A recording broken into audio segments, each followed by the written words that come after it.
Delhi gangrape मामले में शुक्रवार दोपहर 2:30 बजे चारों दोषियों को सजा सुनाई जाएगी। सभी दोषियों को उम्र कैद या फांसी की सजा हो सकती है। आज साकेत अदालत में सजा पर बहस पूरी हो गई, जिसके बाद फैसला सुरक्षित रख लिया गया। बहस के दौरान सरकारी वकील ने कोर्ट में दोषियों पर रहम न करने की अपील की।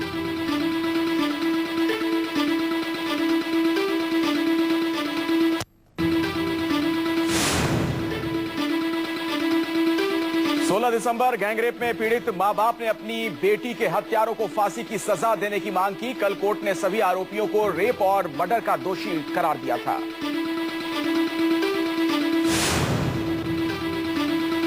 दिल्ली गैंगरेप पर बहस में अभियोजन पक्ष ने भी फांसी की मांग की। कहा, दोषियों पर दया की जरूरत नहीं, जिसने दया नहीं की उस पर दया नहीं।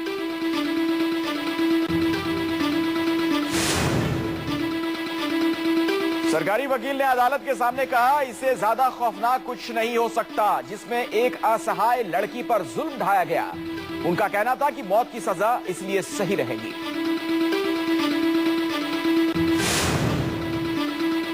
दिल्ली गैंगरेप में सबसे कम उम्र के दोषी पवन गुप्ता के वकील की दलील, ट्रायल के दौरान जेल में पवन का व्यवहार काफी अच्छा रहा, उसे मौत की सजा ना दी जाए। कोर्ट से दोषी की कम उम्र पर तवज्जो देने की अपील। एक तरफ जहां दिल्ली गैंगरेप के आरोपियों के लिए पूरा देश एकजुट होकर फांसी की मांग कर रहा है, वहीं आरजेडी सांसद प्रभुनाथ सिंह ने दोषियों को उम्र कैद देने की वकालत की है। और वैसे भी फांसी से ज्यादा कठोर सजा आजीवन कारावास का होता है।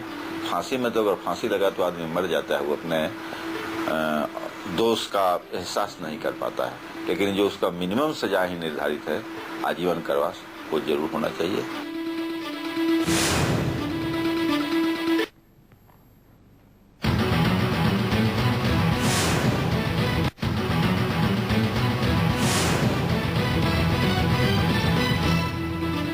मोदी की पीएम उम्मीदवारी पर गृह मंत्री शिंदे ने ली चुटकी। कहा, कोई भी पार्टी रामू, श्यामू या दामू को उम्मीदवार बना सकती है। कांग्रेस के नेता तो राहुल गांधी हैं।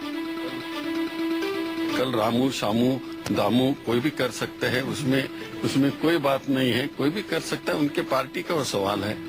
लेकिन हमारा नेता तो राहुल गांधी है।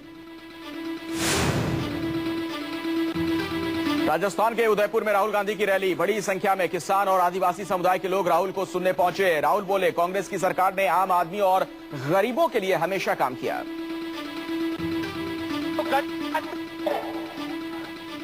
आदिवासी है, दलित है, जिसके पास पैसे है, भूखा है, उसकी मदद होनी चाहिए।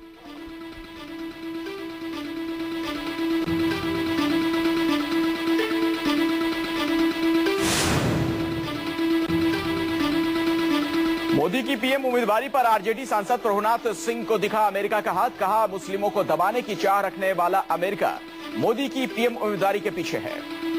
नरेंद्र मोदी तो रिजेक्टेड माल है। ये तो अमेरिका के लोग नरेंद्र मोदी को प्रोजेक्ट कर रहे हैं, इसलिए कि नरेंद्र मोदी 13 सितंबर को बीजेपी संसदीय बोर्ड की बैठक में के बाद मोदी की पीएम उम्मीदवारी का हो सकता है ऐलान। 17 सितंबर को मोदी को जन्मदिन पर मिल सकता है पीएम उम्मीदवारी का तोहफा। मोदी की पीएम उम्मीदवारी पर संघ के दखल से नाराज हुए आडवाणी। राजनाथ सिंह ने आडवाणी के घर जाकर उन्हें मनाने का प्रयास किया। मुजफ्फरनगर की हिंसा में मरने वालों की संख्या हुई 40। इस बीच मुजफ्फरनगर में हालात अब सामान्य होने लगे हैं। शहर के 3 थाना क्षेत्रों में आज कर्फ्यू में 4 घंटे की ढील दी गई। आज दोपहर 12 बजे से 4 बजे तक ढील दी गई है।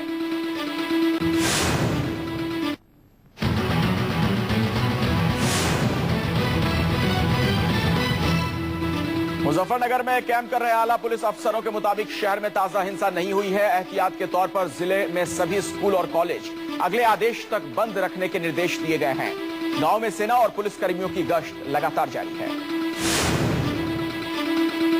मुजफ्फरनगर में हिंसा को लेकर गृह मंत्री सुशील कुमार शिंदे ने आशंका जताई है कि इसके पीछे राजनीतिक दलों का हाथ हो सकता है। दंगे को मुलायम सिंह ने जातीय हिंसा करार दिया था।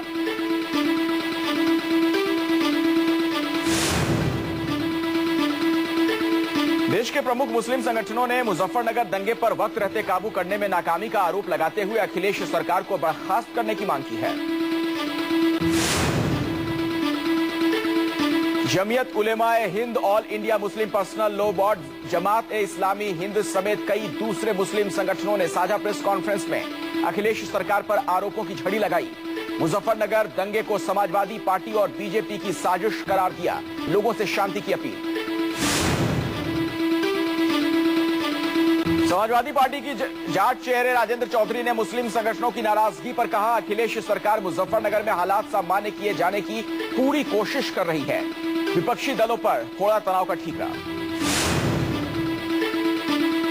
बीजेपी ने अखिलेश सरकार पर जुबानी हमला तेज कर दिया है। शाहनवाज हुसैन बोले, अखिलेश सरकार को अपने पद पर बने रहने का कोई हक नहीं। बीजेपी यूपी में शांति चाहती है, लेकिन अखिलेश सरकार के रहते ये मुमकिन नहीं।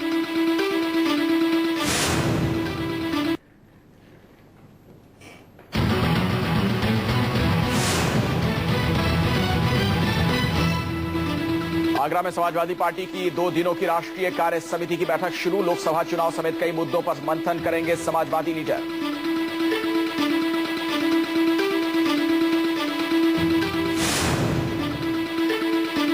मुजफ्फरनगर दंगे को लेकर मुख्यमंत्री अखिलेश यादव से आजम खान की नाराजगी खुलकर सामने आ गई है। पहले उन्होंने दंगों को काबू करने में नाकामी को लेकर प्रशासन को कटघरे में खड़ा किया और अब आगरा में आज से शुरू होने वाली समाजवादी पार्टी की राष्ट्रीय कार्य समिति में हिस्सा लेने नहीं पहुंचे।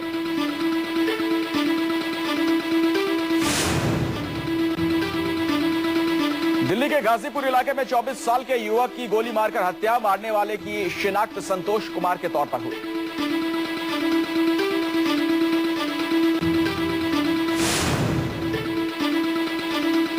दिल्ली के बिंदापुर में एक शख्स ने पंखे से लटककर जान दे दी। सुसाइड लेटर में अपने पिता और चाचा को ठहराया जिम्मेदार।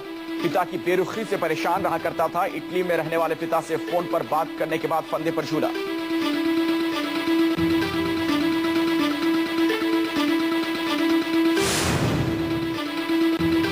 कभी मॉडल रहे अनिल चेरियन की मुंबई के गोरई के एक कुएं में लाश मिलने से सनसनी फैल गई। चेरियन जिया खान के कॉस्ट्यूम डिजाइनर थे।